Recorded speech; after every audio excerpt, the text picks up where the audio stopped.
Hi, everybody. Welcome back to Two Girls Without Cancer.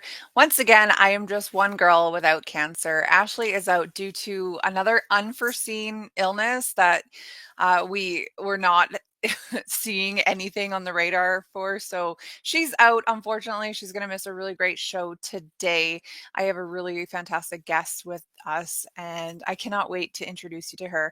Her name is Katie Sorensen. She is a nurse practitioner, and her company is called the Weight Loss NP. So without further ado, here is Katie. Hello. Hey, thanks for Hi. having me. I appreciate Yeah, it. I'm so excited to have you here. Like this season, we really wanted to focus on other people and their stories, and move past cancer. So last year, just to preface, Mm, who we are. Yeah. Well, actually, 2 years ago now, Ashley and I didn't know each other at all. Live in the same town, but both diagnosed with aggressive later stage cancers. And it was just through kind of mutual friends that, we reached out to one another and we're like, hey, you have cancer, I have cancer, we're the same age, want to be best friends? That Wow. sort of situation. And so we've been able to support each other through this journey. Yes. Our healing journeys have been so different. Like neither of us have the same journey whatsoever. I went to Mexico and then I did chemo radiation surgery here in Canada. And for her, there was not an option for her. So she just went strictly holistic as well as some surgeries. But Wow. we've both been navigating this together. And then this past year, Mhm. we were like, let's change the name. It used to be Two Girls Yes, with Cancer, but like, let's change the name because absolutely. both of us are in remission currently. There's a heck of a lot more to life than just being a sick person.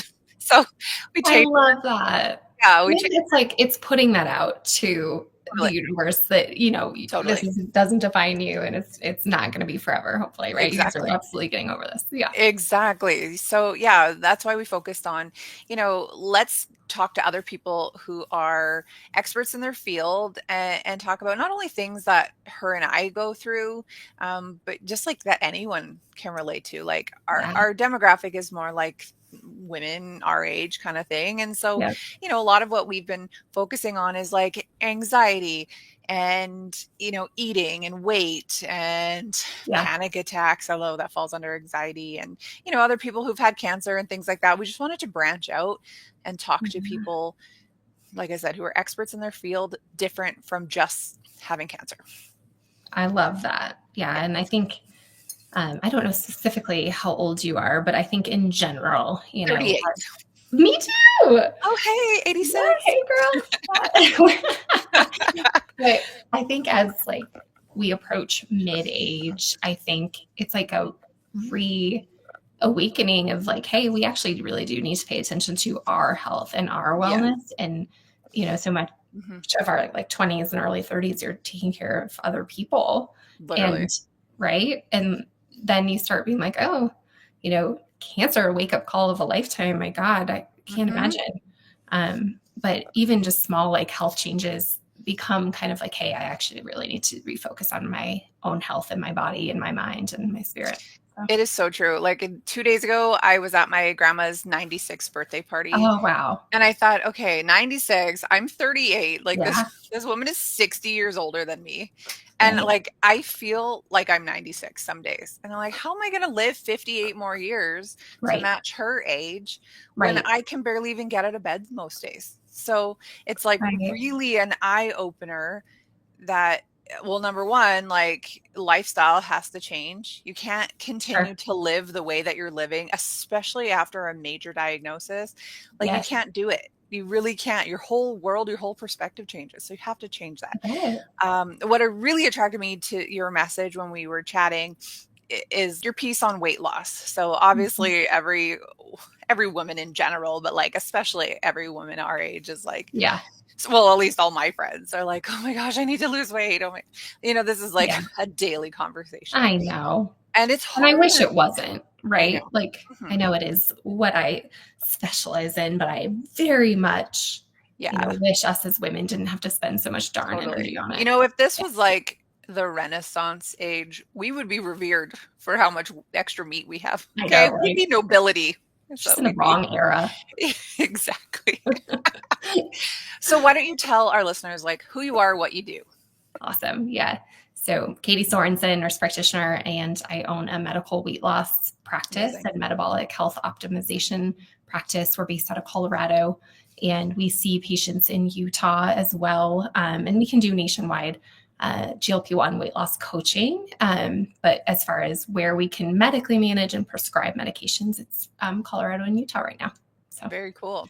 yeah. So explain to me GLP-1.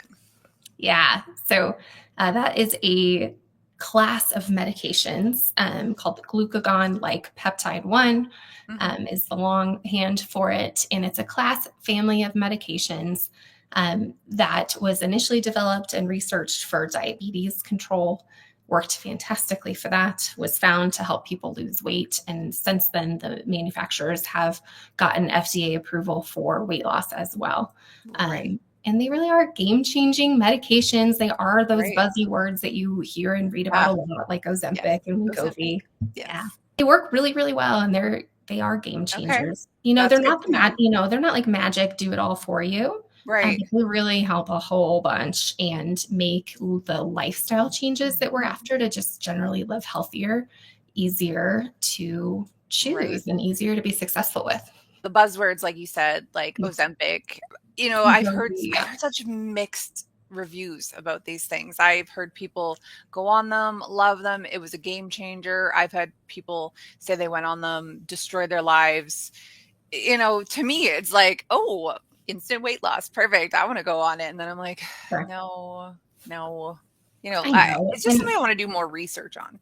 yes, and that's the right attitude is Yes. curiosity and, just learn more about it. And, Hmm. if you feel like it is interesting, then get curious about it, ask the right people, and, then have a medical consultation, see if it makes sense for your medical picture. But happy to fill you guys and your listeners in a little bit, today. It'll be fun. Yeah. So, I had um, a friend go on it. She was in I think a car accident way long ago, so she's got a lot of back pain. So yeah, exercise is really tough for her. yep, So her doctor prescribed this to her. She said she didn't lose any weight, and then she had to get her gallbladder removed. They said that this was a cause of that. So I hear that, and I'm like, "Oh my gosh, I don't wanna go through that." poor I had thing. another friend who found it on the black market Yeah, and took it and was very, very sick from it. So I know obviously that these are not its intention, yeah, right? It's not to make people sick. It's not to make them right. have organs removed or anything like that. Yeah. Obviously it has a purpose, and for many people it's working very well. Yes, yeah, you're absolutely right. And since there is so much buzz about it, there's a lot of great stories out there that are Mhm. so awesome to hear and inspiring. And then, of course, when you have millions and millions of people taking the medicine, there are going to be a group of people that don't have the Of best course, like journey. anything. Yeah, and so you have to take it a little bit with a grain of salt. But what we can look at is clinical data, um, real life experience after treating hundreds of patients of like, hey, like what are the odds that you're going to do well versus maybe not, right? And I think as human nature is, our brains do have like a negative affinity, right? Mhm. Truly for survival, and so the negative stories often ring louder and stand out in our Yes. memory, right? Like yes, like Yeah. anything, right? Yeah. When I told people, "You know what? I'm gonna go to Mexico for cancer treatment instead of do chemo radiation in Canada." Yeah. It's the same thing. People are I like, bet "Oh my people god, you're." freaked. Yeah. Oh, people freaked. My husband freaked, my parents freaked, I like bet. everyone I knew other than my close girlfriends who were all crunchy like me, they all freaked. And and it was like, I get it. I hear what you've heard, Mexico, dangerous, scary, you can't go to Tijuana, like but Yeah. you know, for me, I was like, I knew it was the right thing. But it's like people Yeah. hear one thing and then they run on it. They're not going to hear, all the people that say, hey, the care in Mexico is fantastic. The care in Mexico is better than anything you can get in Canada. Like, no one's going to hear that.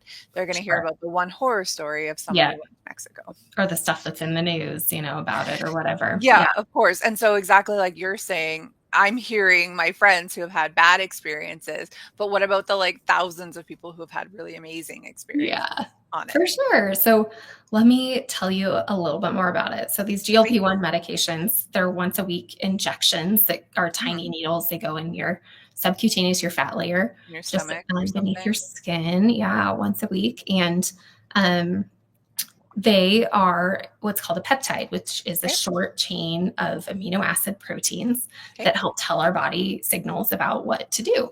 And GLP-1s are a hormone that our bodies are supposed to produce in our Mhm. guts that tell our Mhm. brain that we're not hungry or that we're full at appropriate Okay. times. And we found through research that lots of us, underproduce that GLP-1 hormone, which is Really? why so many of us have experienced this sensation of like, I am a bottomless pit. Like I can eat and Yes. eat and eat. And like, Yes. where is it going? I'm still hungry. And that's that system that's like not working optimally, right? And that's where some weight problems can come in. So in Interesting. clinical trials, depending on which medication, there's kind of two major ones: semaglutide, which is Ozempic and Wegovy; tirzepatide, which is Mounjaro and Zepbound. Two different kind of main players right this minute Mhm. in this space. And in clinical trials, people lost anywhere from 15 to 25% of their body weight Oh, on dang. these medications, um, which is so high, like really rivaling bariatric surgery Yes. high, right? Which I've had. I've Oh, had bariatric surgery, but then I gained it all back. I like after cancer treatment. So yeah, I know. understandable, 100% understandable, by the way. Yeah. Yeah, for sure. Your body's been through so much stress, so much stress. Um, yeah, so like that's why they're game changing, is they do rival like, Mhm. absolute best results in the obesity space. Great. As far as like side effects and negative things, um, side effect profile is generally they're well tolerated by most Mhm. people, but side effects are fairly common. They're just usually mild and intermittent, and they tend to include GI upset stuff like nausea, Okay. constipation, diarrhea, vomiting.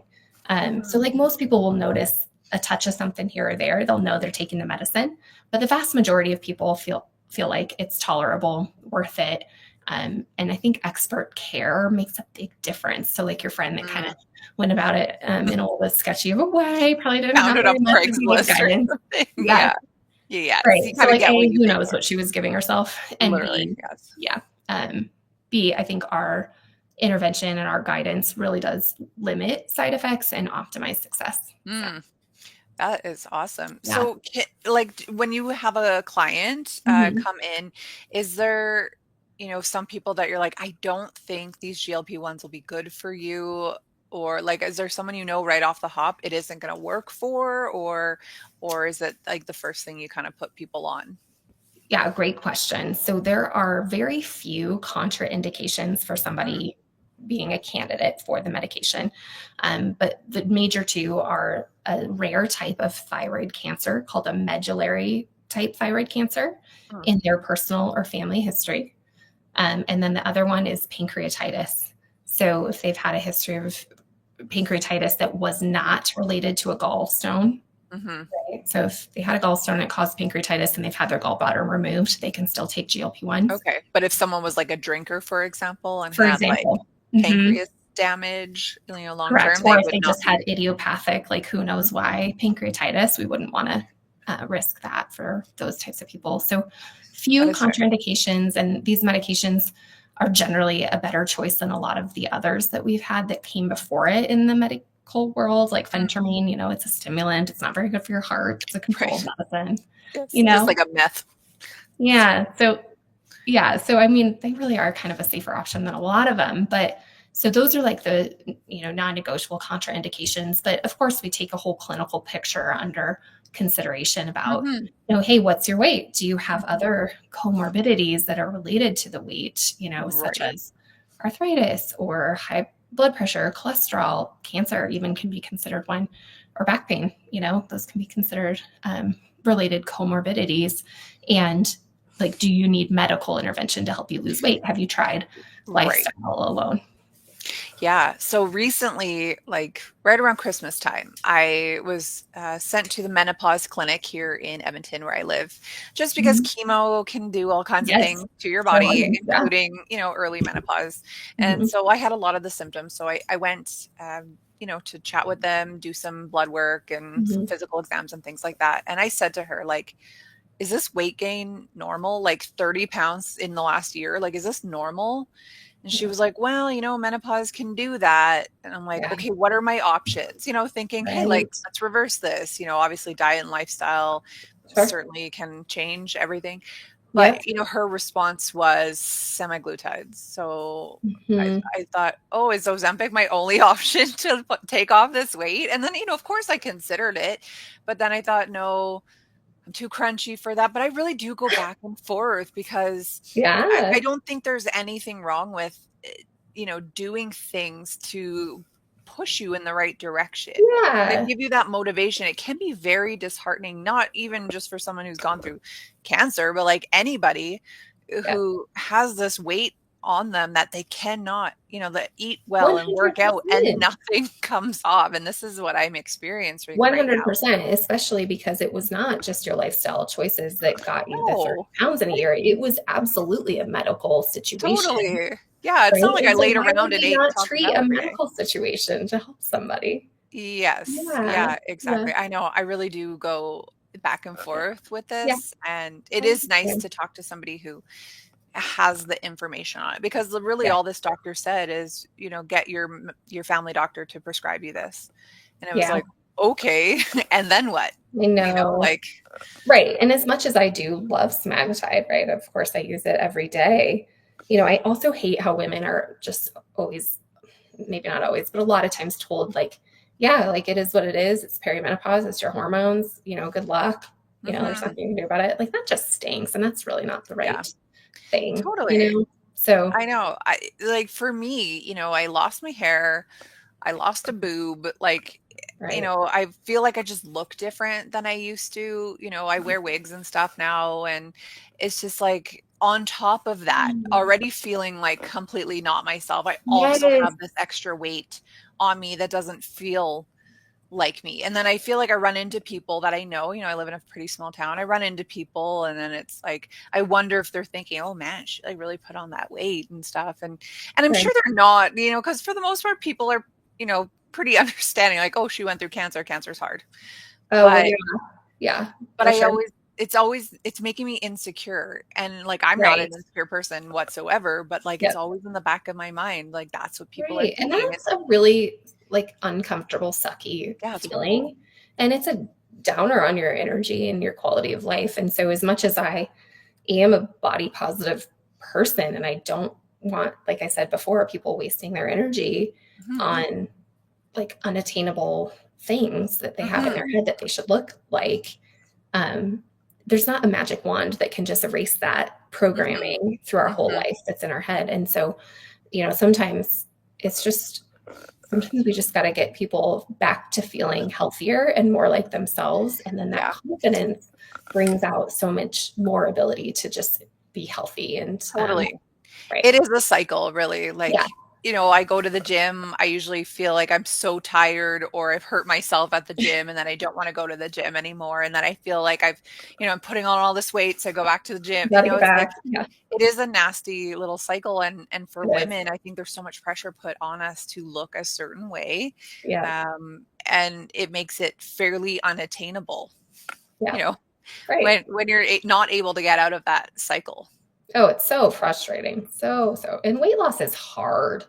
Like, these semaglutide, tirzepatide, they're great, wonderful tools that I'm so Mhm. grateful that we have to offer people. Yeah, But it's not like it's the end all be all and you don't have to do anything else, right? It's a tool that helps your other right. lifestyle things work better for you, and helps you get out of this like vicious cycle and turn it Mhm. more into a positive snowball, which that Mhm. positivity snowball is like what I love to see what happens, right? We get Totally. started working with somebody.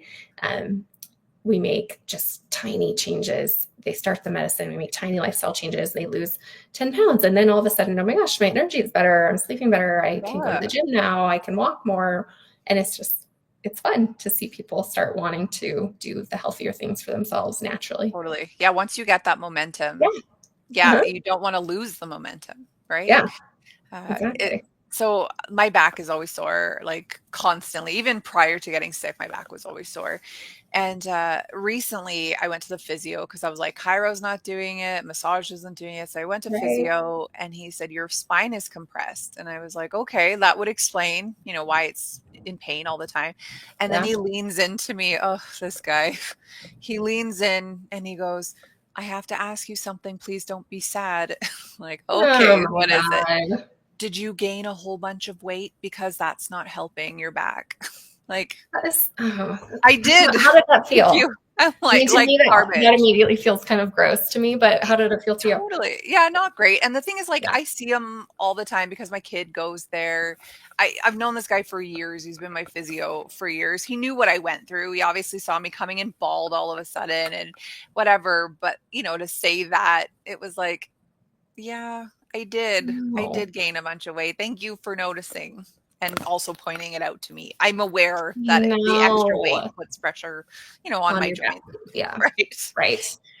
I So then know. it was like, wow, okay. And it's a tough So situation. Like as a nurse practitioner, I spent mhm, almost a decade in primary care, um, you know, helping people across the lifespan. And like, yeah, weight has a lot to do with a lot of different conditions. And it's a literally. really tough subject to broach in like a kind, respectful way. Right. Right. So I get it. And sometimes it does need to be spoken about. You Mhm. have to be so careful about how you approach it. And Yeah. I think if it's, it's a person who clearly is not taking care of themselves, is, going right. down the wrong direction, for sure. Like you're concerned for their health. Someone who's constantly like in physio, in chiro, and all of the things to try and get better. Clearly, I know. Uh-huh. Clearly, I'm aware of it. And Oh, I like, know. And like you saying that doesn't actually help me with anything. Yeah. no, not at all. Yeah. Like since that day, that was about a month ago. I haven't gone to the gym more Right. because Because of you it, said that. Yeah. right? And in fact, I actually didn't go back to him as a physio since then Yeah. because I thought like it's kind I of inappropriate. know. It's kind of Right. it. Like it feels a little Yeah, judgy, unhelpful. yeah, a little Yeah. bit. So I mean, unless he's going Yeah. to give me some herbs, Right. Like, do you have any you know, solutions for me? yeah, Or are you just gonna point things out? yeah, like he said Yeah. he was a doctor in India. Like, unless you bring in me something black market that I can take, like, mind your business. I know. I know, I know. I know. I hear you. I hear you. But I guess one more reminder is like these meds are like 98% naturally occurring peptides, protein chains. Okay, There's almost not much more natural than that. So, totally. right? So, okay, so just backing up to what you were talking about at the very beginning. So, does it curb hunger? Is that kind of what it is? It stops food cravings, or how does it Yeah. work? Yeah. Let me tell you. So, there's like three primary mechanisms of action on how it helps us improve our metabolic health and therefore lose weight. So, the first is as an appetite suppressant, Hmm. but it's not a stimulant. It's not like Hmm. phentermine or fen of the past that gave us people heart attacks. Um, right? It You're works on skinny, the but you have a heart attack, so right. Yeah. perfect. Enjoy. Yeah. So it works on that gut brain connection of Mhm, that GLP-1 hormone that tells our brain hey, we're satisfied with the food that we need to eat for our energy needs, mhm, and you're not overly hungry. So that's its primary mechanism. Number two is it improves our insulin sensitivity. So it mm, helps our system use the insulin our pancreas produces to mhm, listen better to that insulin and uptake our blood sugar. And it helps keep our insulin levels and our blood sugar levels more balanced. mhm. And physiologically, that makes for a better environment to allow for weight loss. So when people are out like exercising, dieting, doing all the darn things and getting nowhere, it's usually because of insulin resistance. And Right. until we fix that physiological problem, they're going to Mhm. struggle to see results. So that's number two. And that, that what you're saying that makes sense now. I recently did a hair analysis, a hair mineral Yeah, test, and it was coming back that there was some insulin resistance for me as fascinating. well. Yeah. And I was like, "Oh, like what does that mean?" But okay, that, Mhm. that makes a lot more sense. Yeah, and we actually know that chemotherapy does increase insulin resistance. So that Oh, oh has good. a lot. One Yeah, of its like many side effects. yep.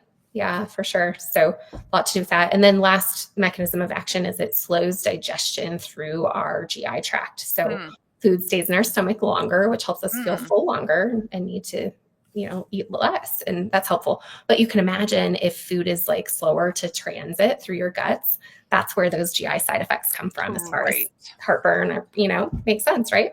So what about like taking a digestive enzyme, for That's right. example, or For digestive sure. enzyme with ox bile just to help promote that breakdown of fat, the breakdown of protein? Like For how sure. would that be helpful when taking this? Yeah, so there's a lot of dietary choices that can help mitigate side effects in general. We want people following like a low carb Mediterranean style of eating, Right. which is kind of like lean protein, lots of veggies, less Mhm. carbs, but nothing is off limits, is our Right. philosophy at Weight Loss NP. And we have a lot of success with that.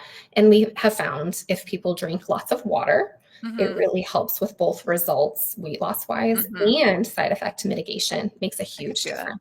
Well, you're also flushing a lot of toxicity as And, well. and fat and yeah, Yeah. your actual weight breakdowns. Yeah, exactly. So those diet and lifestyle sort of changes, avoiding too heavy, greasy of food and Mhm. too like lots of carbs, sugar tend to up Right. side effects. So those sorts of things. Digestive enzyme, for sure. I think that could do really no harm and it Mhm. might help people. Sometimes we use magnesium Mhm. as a great supporter of constipation side effect. Citrate, magnesium Yes, citrate or oxide or something? nice citrate Yeah, typically for the constipation. Yep. And, most of us are deficient in magnesium anyways, and it right, helps us with so many body processes such as totally. sleep, metabolism, all sorts of Body things. pain, heart palpitations, Yeah, relaxation, sleep, all the things, yes. I know, right? And Yeah. so we use that as a way to just Oh, awesome. give people the mineral that they need and magnesium for so many body systems, but also it helps mitigate side effects. So yeah, we have a Interesting. lot of tricks up our sleeves to like mitigate side effects, make it as pleasant of a journey as possible and effective. Right. So So yeah, typically, how long would a person be on it, or is it different yeah, for every person? Is there a typical course? yeah, good question. So we're always after a medically appropriate rate of weight loss, which is defined as half a pound to 2 pounds a week. Mhm. And so that's what we're after because we want the weight loss that people experience to be long-term weight loss that they don't Yeah, regain, literally. right? Yeah. So we want to do it in a healthy manner that includes lifestyle changes and Mhm. habits and mindset work and all the things that set people up for long-term success. And so you can kind of back calculate, a person could back calculate their expected time of treatment based on, half a pound to 2 pounds a week. I see. So Does that make sense? someone couldn't be on this for a year, 2 years kind of thing, or could they be depending on how much They weight they had absolutely to can be. lose? Depending on how much weight they want to be losing for sure. And plateaus are normal in a weight loss Right. journey, whether or not supported by medication. It's, expect them, move through them in a positive manner and kind of stay encouraged because they're going to happen. And, at our practice, we have lots of, again, tricks up our sleeves to help people get through those frustrating plateaus. Um, but so, yeah, you can kind of back calculate. One good point to recognize with these medications is they were developed initially for diabetes patients, and Right. those folks aren't coming off their medicine. They're on them That's long brave. term, right? And so medically, there's not pressure for people to come off of the medications. They're safe and fine for long term use. And some people prefer to just take them long term for maintenance. But at our practice, we have kind of a goal, a plan A to titrate people off Of course. methodically and get them living their best life and maintaining their weight successfully on their own.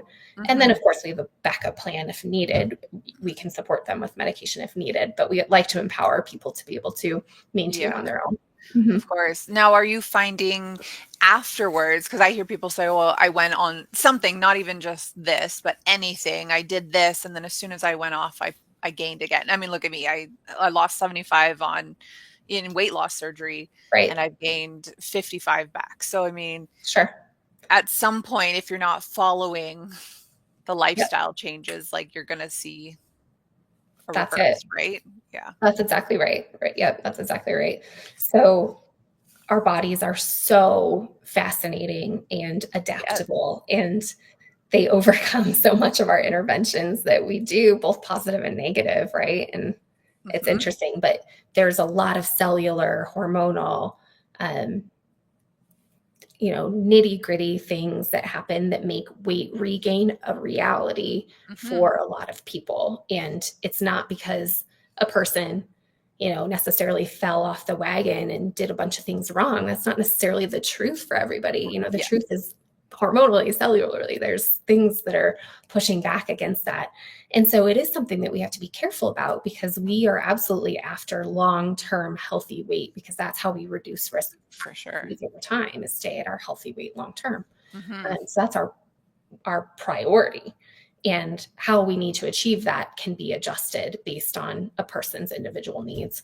So risk of regain is always there with Right. any method With of weight loss, anything. Yeah. any method. And there is nothing that like the medications change in your body that makes it like going to be physiologically different if you come off of it. That's not, Hmm. not a thing. If you stop the medication, your physiology will go back just the exact way it Hmm. was. It's not like you ruined anything. So, Oh, that's good. So yeah. with your company, the Weight Loss NP, do you then give that support to people to, you know, learn what their triggers are, learn when Yes. they're full? Because that's one thing I feel like I missed going to Mexico, having weight loss surgery in 2014. I became friends with the coordinators, I guess, Yeah. the ladies working. I became friends with them. Right. So instead of them being, my support to teach me and all the things because they had a professional working relationship, we now had this, you know, behind the scenes relationship, Okay. friendship. And Yeah. so I feel like I really missed out on the support of Um, what made you overweight in the first place? Why were you eating to yes. deal with your feelings in the first place? What are your triggers? Yes. How do you respond? And so, when you have weight loss surgery and all of a sudden your stomach is the size of a banana, like, and you want to emotionally eat and you can't because That's you feel like tough. you're dying after you Mhm. eat too much, then it's like, what do you have to do? If you're just replacing one Yes. compulsion, addiction, whatever you want to call it, with something Yes. else. For me, it Yeah. was I couldn't drink for 6 months after. Yeah. I didn't do drugs or anything like that. I could no longer eat. So what did I do? Like, I threw myself into dating. I needed male attention constantly. And it Right. was like when I met someone and I'm now married and stuff, obviously that's not what I'm after anymore. And Yeah. then I find I'm back to eating again, even though Yes. it's hard for me because my stomach is still smaller, Right. obviously not as small as it once was, but Yeah. I'm back to eating again because I don't think I've ever actually dealt with The when I'm underlying triggered. reason. Yeah. Mhm. Yeah, Yeah. 100%. I think mental, emotional health really is at one of the core Yeah. issues when it comes to weight gain and regain. Mhm. Um, and just general weight struggles because as humans our relationship with food is so much more than just an energy need Yeah. biologically. It's an emotional outlet, it's a social Pleasure. outlet, Yeah. it's celebration, it's Yes. marked with every single aspect of our lives. And so if food was your primary emotional tool to deal with things, whether it be sad or happy, Mhm. right, then that you have to replace that, right? Mhm. You're exactly right. So, one exercise that we have a lot of our patients do that are struggling with emotional eating is to write down a list of strategies to help themselves with stress, Mm. um, and or celebration ideas that are Okay. not related to food. So, for example, like stress eating, instead of reaching for the sweets or the chips or whatever, they would reach for their list that we've written through with them. And we Interesting. want to keep that list really nice and accessible, like pinned Yeah. up somewhere that they see a lot. Because when we're in a moment of stress, we're going to go to immediately what is most ingrained in us habit wise, Right. like Yeah. food, right? So you're going to have to remind yourself, you're going to have to bring yourself back to these new ideas. And those ideas tend to be things like, um, I could go for a walk, I could listen to music, I could um, open a window and take some deep breaths of Right. fresh air. I can turn on a meditation app or go through some sort of meditation in my own brain or prayer. Mhm. Just small, doable things like that only take a few minutes to Mm. support their mental health. Right. Sometimes you really only need just a shift of mindset and to just Yeah. completely take your thoughts off of it. I was listening to a Zoom or a podcast or something recently, and Mhm. they were saying like around that 8 o'clock p.m. hour, you start to get a little bit of a craving thing happening, Yeah. probably as your blood sugar drops or whatever. Yes. And it said, like, especially if you're someone who fasts, you're not Yeah. eating in that window, just doing something to take your mind off of it. Like even going for a walk, they said Mhm. it's usually about a 45-minute window where you're like angsty, I'm bored, I need to eat something, I need snacks, I need sugar. If you just went for a walk in that time, like it probably that craving would be gone by the time you Yeah, got it back. would probably pass. Yeah, and probably similar to what you've heard, one of the explanations for that late night cravings that I think is true and rely on is that before bed, our bodies do like a nutritional inventory of Mm. the day and think about what nutritional gaps have I had. And our body is Mm. not good at delineating specific gaps. So, say you didn't get enough protein that day, it's not necessarily going to say, go eat some protein. Wouldn't that be Right. lovely if it did? Yeah, right. It just can say, go eat. Go eat, yeah. Right. And then late Mhm. night, we usually pick things that are convenient and yummy, like Convenient. sweet Chips or and tart. candy. Yeah, that's right. Yeah. Popcorn. Yeah. Right. So I think if you're struggling with late night cravings, it's a helpful exercise to be thinking throughout your day, how can I make my day nutritionally complete? Am I getting enough protein? Am Right. I eating my veggies and my fruit? Perhaps take a multivitamin to just Mhm. fill in those gaps and see if that helps. Mhm. And it is interesting when you are nourished or satiated properly, you're getting the Right. amount of protein and fats that you need, your body really doesn't crave anything else, right? Like you can really curb sweet cravings by having enough protein, I honestly. know, right? Yeah. And I think knowing the physiology behind that, like what I just shared about our body's not good at asking for what it actually needs, it's just good at Mhm. asking for food in general. Um, I think that can make a lot of sense and help Mhm. people. Yeah. Well, I think this is why like food prepping is so helpful for some people to Yeah. stay on track. For me, I don't like to food prep. Well, I especially don't like to meal prep because I don't want to eat the same meal 3 days in a Over row. and over. That's Yeah. too gross. Yeah. I would rather, cut up my fruit, cut up my veggies, whatever, my meats, have them in the fridge, and Yeah. then pull them out as I need them. But, if I'm feeling even the slightest bit lazy, I'm not doing Yeah. that. Yeah, right. I'm Totally. going to go to my cupboard instead and pull some chocolate out of wherever Yeah. or chips. I know.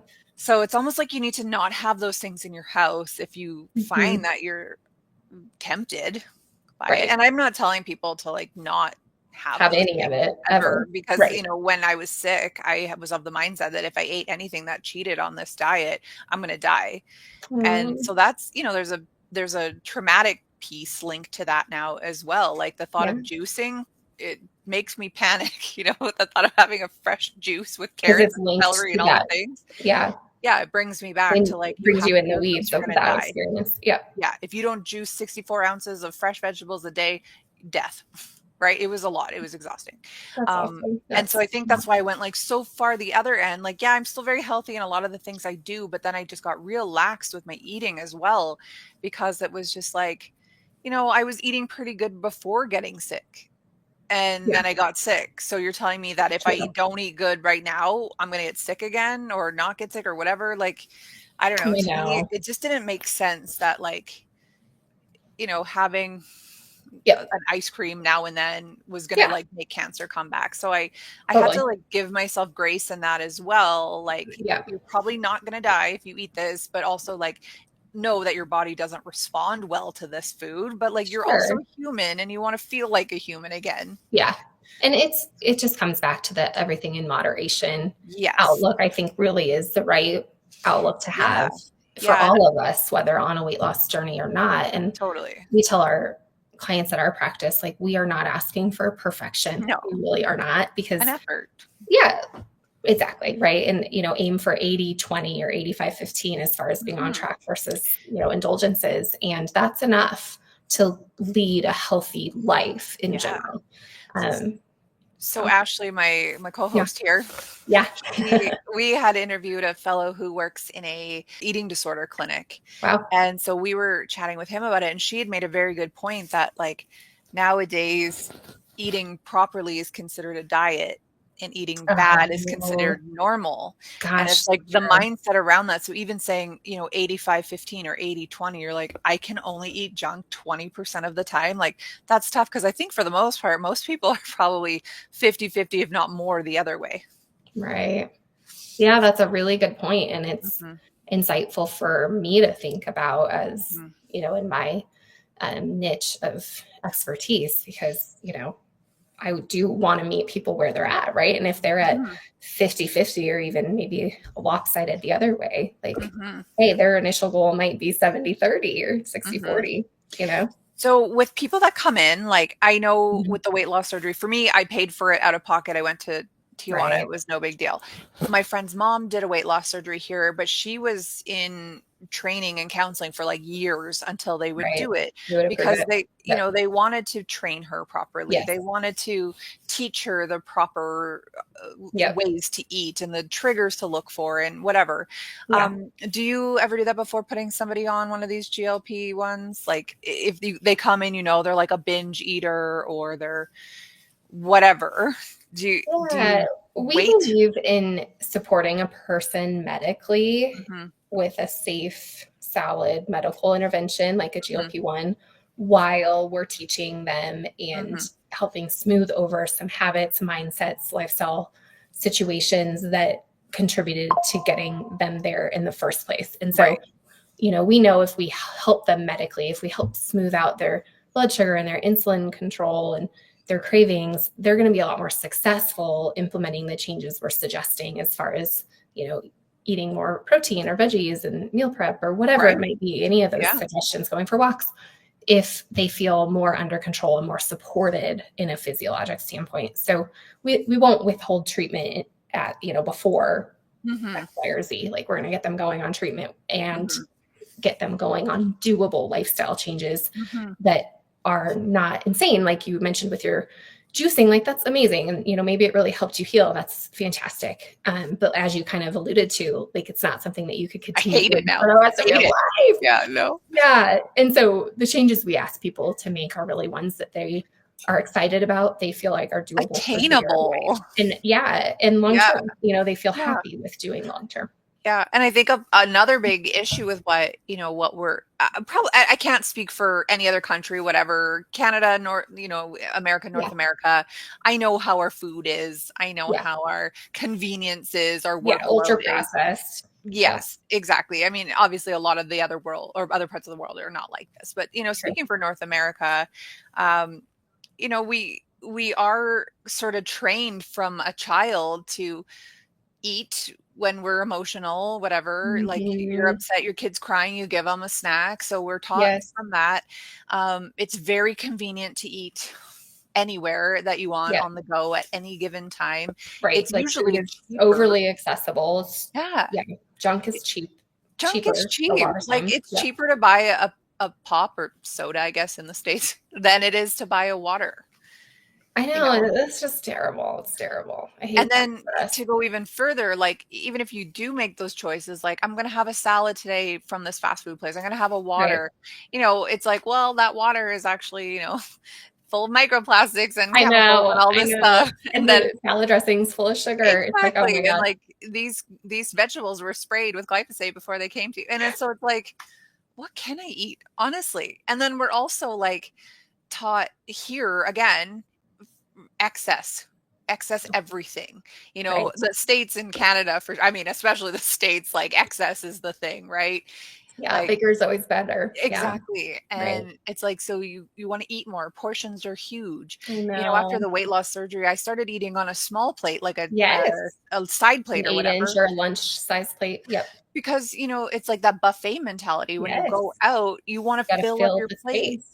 and then Right. you can't, and you're just like, oh my gosh, like I can't eat all this, but I have to because I don't want to waste it. And I think I also we know. were taught, people our age, I mean, Yeah. your parents were probably the same as mine, like you have to eat everything on your plate. You have to You finish can't, what you got. Yeah.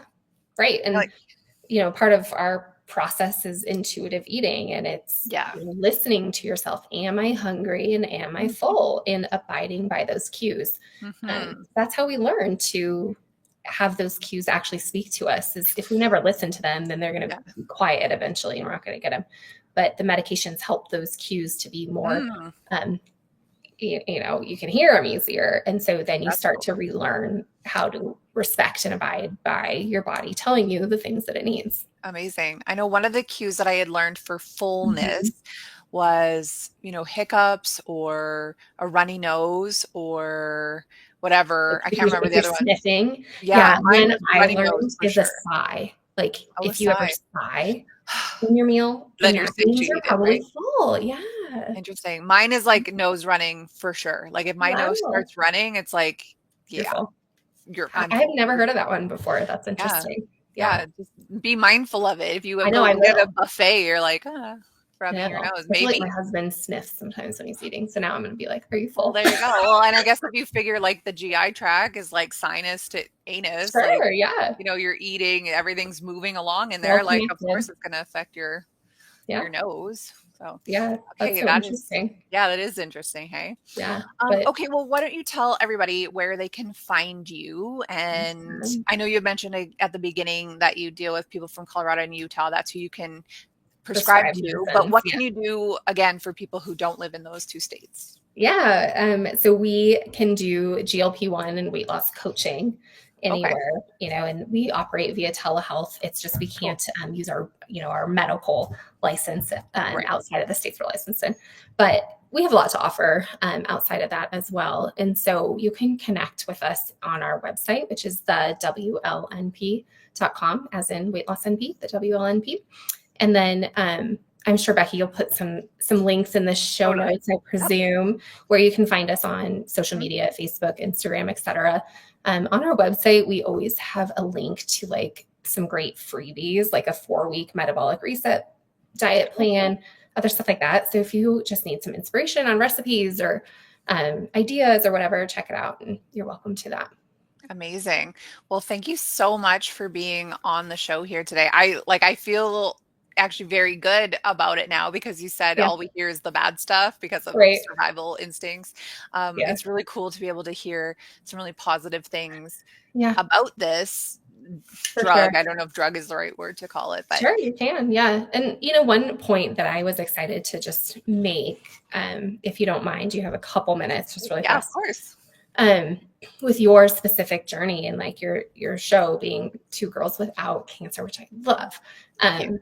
Yes. But our blood sugar control, I think, really does play into, um, potential risk for cancer as well as your ability to stay in remission. Hmm. Um, and keeping in mind that a blood sugar that's very variable, especially if it's high, a lot of times is going to feed those cells that are growing Hmm. Of improperly, course. right? And so I think keeping that in mind and, maybe even considering that, like, hey, if you're having some insulin resistance, that means your blood sugar is out of control at certain times. And Hmm. so as part of your cancer healing journey, that's another reason why you might consider a medication that helps control your blood sugar. That makes sense. And I mean, I guess in its original state, it was diabetes medication, right? Yes, So that would make sense that it ties into that blood sugar handling type that's exactly right. Yeah, piece. well So done. yeah, I Yeah, guess that makes sense. yeah, Okay, well, thank you again. And I hope that we can have you on again when Ashley's here yeah. because I know she'll have a million questions as well. I'd love to meet her. Yeah, for sure. Awesome. Thank Okay, you. thanks, Becky. So once again, fantastic guests. Like not to toot my own horn or anything, but I've really loved all these guests that I've picked to come on here for this season. I think this one is very relevant to what we are going through today. Like, who do you know that doesn't talk about Ozempic all the time? Like, I am definitely guilty of it. Even as crunchy as I am, holistic as I am, I've thought about going on it 100 times. So yeah, I think it's really cool to just, clear up some of the preconceived ideas about it, the stigma with it, and just to learn from someone who's an expert in her field on it. So if you want to have support for GLP-1 care, this way, the WLNP.com is her website, and check out the show notes for all of her social medias. We will be back next week. Hopefully, Ashley will be back. We've got a bunch of great guests lined up. We've got some motivational speakers. There is still a psychiatrist. I said one day that there was a therapist or psychiatrist. I'm still waiting to talk to her. A bunch of other people lined up. So just stay tuned every Tuesday for Two Girls Without Cancer.